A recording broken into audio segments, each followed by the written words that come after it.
objectifs yi ñu Sénégalais yi fale yooyu ñu mën koo atteindre ci loolu la coalition bi. justement docteur foofu la leen un peu waa Pastef di accuser de falsifier un peu l'histoire parce que soo nee tey jii li tax peuple sénégalais fal leen nga lim fi objectifs yi nga xamante ni moom lañ teg yëpp nga wax agriculture wax bourse familiale yi et cetera mais dama jàpp ni man en premier li tax sénégalais yi gënoon leen fal le 24 mars 2024 mooy li fi xew diggante 2021 ak 2024 d'abord sur le plan de la justice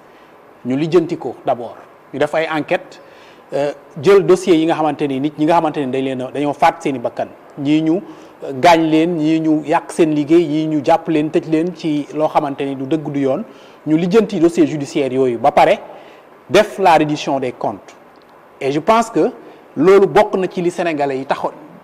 en tout cas sénégalais yi fal leen tey jii wala fal ki nga xamante ni mooy Bassirou Diomaye Faye ak Ousmane Sonko ci bopp réew mi te jàpp naa ni loolu mooy premier point de fissure yi nga xamante ne am na diggante le premier ministre ak ki nga xamante ni mooy le président de la République ils n'ont plus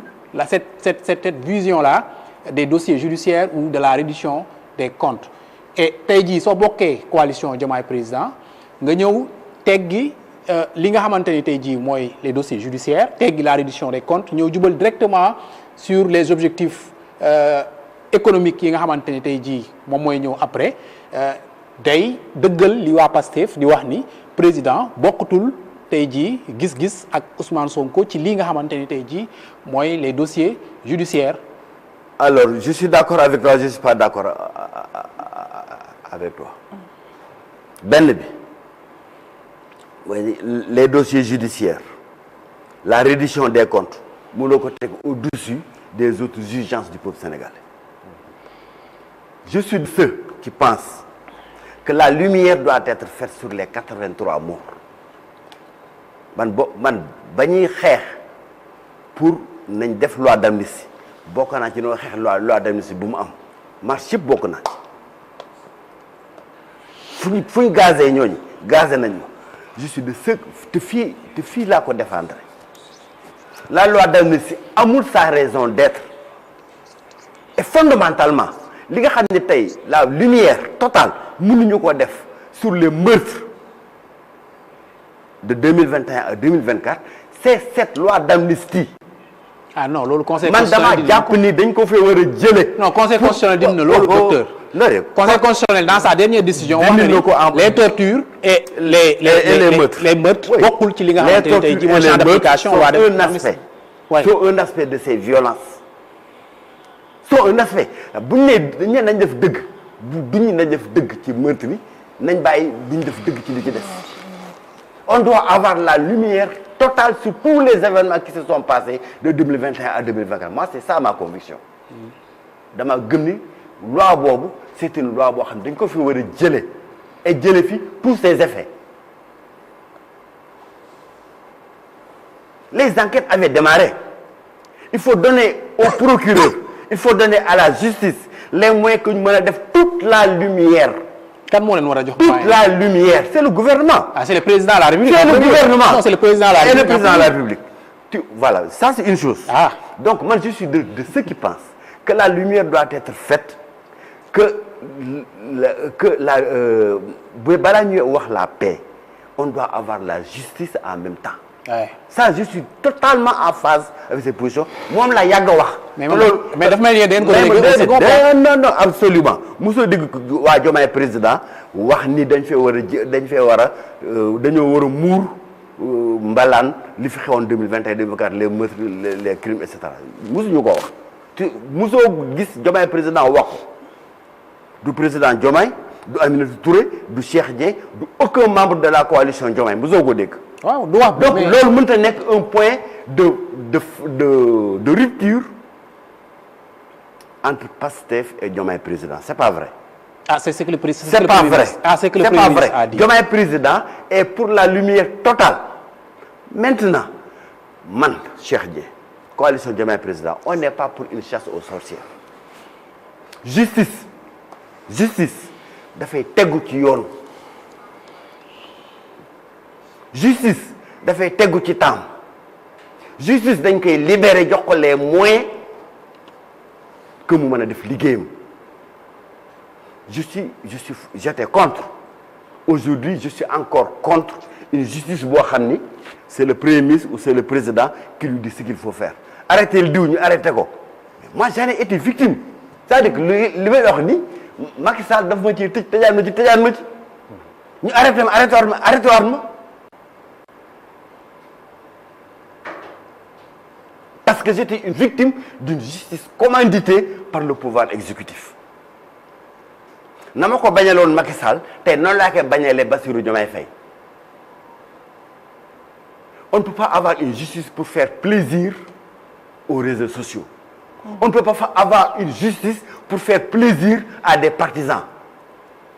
Ce n'est pas les réseaux sociaux qui doivent dire arrêtez le diw ñu arrêté diw tëjal diw ñu tëj diw kooku du dëgg du yoon te man Cheikh Dieng dama koy xeex ci Sénégal tant que maa ngi nekk Cheikh Dieng. du ma ko nungu. mais ni contre même contre président Macky Sall même contre les anciens tenants du pouvoir. Écoutez dañuy tuumal nit. Moi j'ai toujours dit que le régime de Macky Sall ay sàcc lañu ay et cetera lañu mais il faut le prouver. Effectivement. Mais boo nee na damay def une justice expéditive parce que damaa déggoon ni on va faire une réduction des comptes kon damay ñëw rek ni Ablaye Mbow xam naa ni sàcc la état Zambie bi dafa rafet non Ayoba mi ngi dawal ñaari oto wuru ko woon a yor na jël Ayoba def ci kaso bi en attendant ñu xool lu mu def. du dëgg du yoon. du dëgg du yoon. autant il faut faire la justice autant il faut mettre la justice dans les règles de l'art.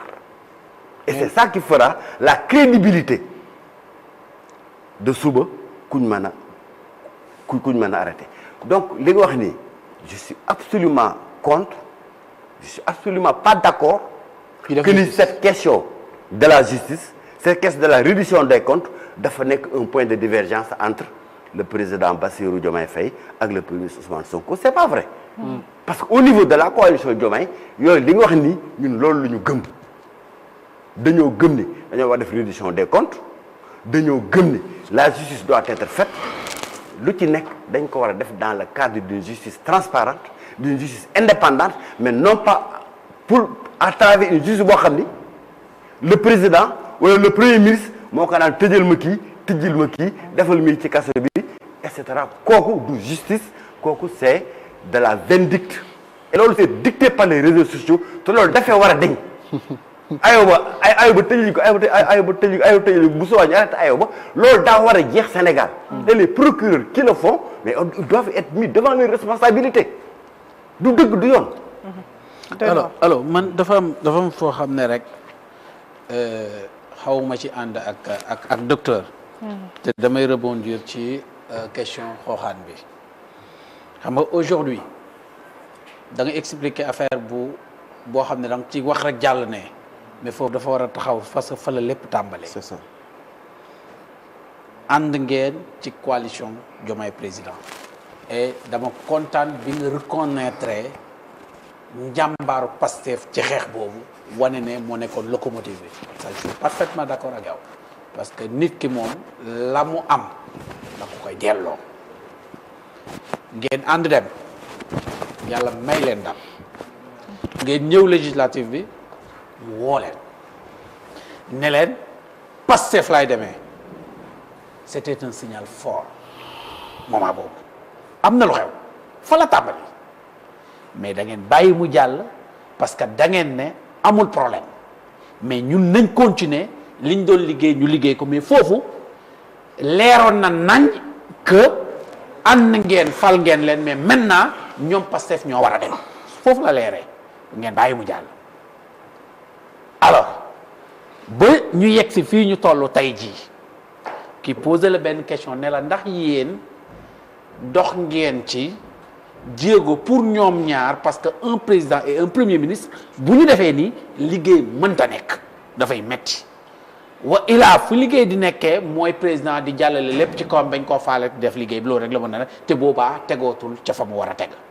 léegi nga ne ko loolu du rôle coalition mën naa la ko nangul du rôle coalition mais xel dëgg soo xelul day jàpp ne yéen bugg leen jubóo bi am c'est-à-dire ñu wax ko ñu bañ ko wax boo nee rek dugal coalition nit ki xelam gàtt mun na ne ah kon ñii bëgguñ jubóo bi am waa léegi su fekkante ne daf laa poser question boobu nga ne ko waxtaan nañ ci ak président dox nañ ci waaye président ci boppam nee na ñoom ñaar ba ñuy ànd fekkeewu leen seen yoon newu ci xam nga loolu su ngeen ko waxee di ngeen setal seen bopp parce que ñoom ñaar a des su ngeen ko waxul peut-être xëy na loolu am na ca mais am na loo xam ne mënu leen ko wax ci kaw muy benn mais ndax doon gën a rafet ngeen bay ci seen waar fépp ci même donte parce que président dafa wax lu am solo am na ñu ñëw ci man daf ne sama ki jiite coalition bi ñëw na ci man jooytu ma ne ko muñ la leen ma président laa di muñ la leen ma kon ça veut dire que am na lu ko métti muy muñ mu wax kooku ne ko muñ la leen ma mais tey ñeen ñëpp bu ngeen ñëwoon xam ne am ngeen lu leen métti mais ngeen ne ko président il faut que lii ñu régler ko ngeen woo leen bu ngeen ko defee nag ba nga xam ne munu leen ci dara foofu nag man jàpp naa ne am ngeen ndam da ngeen ni rocceeku nag taxaw kenn dootu leen mun a jam mais fi mu toll ne pour ñu jam leen day yomb parce que dañuy jàpp ne parce que duñ xam li ci biir yëpp man xaw ma li ci biir keneen xamul li ci biir ñun ñëpp dañuy analyser mais kenn mënu laa wax li ci biir yéen rek a ko xam parce que bonaata xam la ca géej ga moom muy nuur ba ca ban ba kon yéen a xam la ca biir mais dafay soxla Sénégalais yi dañuy soxla ñu xam ndax jéego boobu kii laaj la def ngeen ci dara dafa të ngeen mandu su ko defee ngeen sa wala bu fekkee ne defu leen ko aussi Sénégal yi dañ ko bëgg a xam te bu boobaa mën nañ ko analyser neen man foofu laay waxee gi jar ndax waru leen ci woon a mun a pousser wastu ci seen àq parce que des fois nag nit am lu ko métti mu jël li mu métti teg ko xam ne kat comme wax nga ko léegi Sénégal moo leen yitteel le pays mais du personne du parti mais c'est le pays maintenant puisque c'est le pays te xam ngeen ne ñoom ñaar bu ñu àndee te jubawuñ mun ñoo liggéey ñu taxalikoo sax a gën parce que bu ñu àndee te mun ñoo liggéey réew mi di dem kon ñu taxalikoo moo gën donc comme le pays moo leen ñor ngeen muñ loolu ñëw wax ak président ne ko nañ def nii woo ko léegi nag su ngeen ko wooyee moom mu ñëw mu wan leen ne leen moom lii lay def munu leen ci dara mais saa yi yéen set ngeen ci bu boobaa fu ngeen toog ñu laaj leen ko ngeen nettali ko te boobaa di ngeen ragg seen der parce que kenn dootu leen mun a wax dara maanaam dëgg lay doon dëgg bu leer man bi tey day su ma bokkoon ci coalition bi danaa ko dox ba président ne ma génn ci wala premier ministre ne ma munoo ci dara bu boobaa su ma taxawee ci tere ñu laaj ma man leen dox naa ko lii la ma diw tontu lii la ma diw tontu pan mandu naa parce que boobaa da ngay set wecc maanaam mooy dëgg bi nga wax ak sénégalais moo ñuy téye léegi nag loolu moo des leer sénégalais. Encore que le président de la République il dit que il est toujours membre du parti PASTEF.